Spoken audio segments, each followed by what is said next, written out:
Hi friends, നമുക്കൊന്നൊരു വായനയാവാം.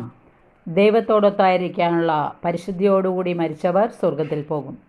ശുദ്ധീകരണ സ്ഥലത്തുള്ളവർ ശുദ്ധീകരണത്തിന് ശേഷം ദൈവത്തെ കണ്ടുമുട്ടാമെന്നുള്ള പ്രത്യാശയിൽ കഴിയുന്നു.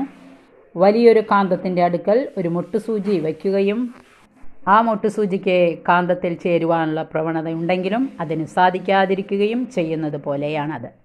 നമ്മുടെ അപൂർണതകൾ നമ്മെ ദൈവത്തോടടുക്കാൻ വയ്യാതാക്കുന്നു. എങ്കിലും ഒരു നാൾ ദൈവത്തിൽ ലയിക്കാമെന്നുള്ള ആത്മാവിൻ്റെ പ്രത്യാശയാണ് നരകത്തിൽ നിന്ന് ശുദ്ധീകരണ സ്ഥലത്തിലെ വ്യത്യസ്തമാക്കുന്നത്. നരകത്തിൽ ആ പ്രത്യാശയില്ല. അതുകൊണ്ട് തന്നെ അവിടെ നിരന്തരം വിലാപവും പല്ലുകടിയുമായിരിക്കും. നിത്യമായി ദൈവം നഷ്ടപ്പെട്ടതിൻ്റെ ദുഃഖമാണ് നരകത്തെ നരകമാക്കുന്നത്. മരണമില്ലാത്ത ആത്മാവിനെ നിരന്തരം ജീവൻ നഷ്ടപ്പെടുന്നത് പോലെയാണ് അത്. നരകം ഒരു യാഥാർത്ഥ്യമാണ്. ദൈവം നീതിമാനുമാണ്. വായന ഇഷ്ടപ്പെട്ടെങ്കിൽ ലൈക്ക് ചെയ്യണേ. ദൈവനാമത്തിന് മഹത്വം ഉണ്ടായിരിക്കട്ടെ. ആമേൻ.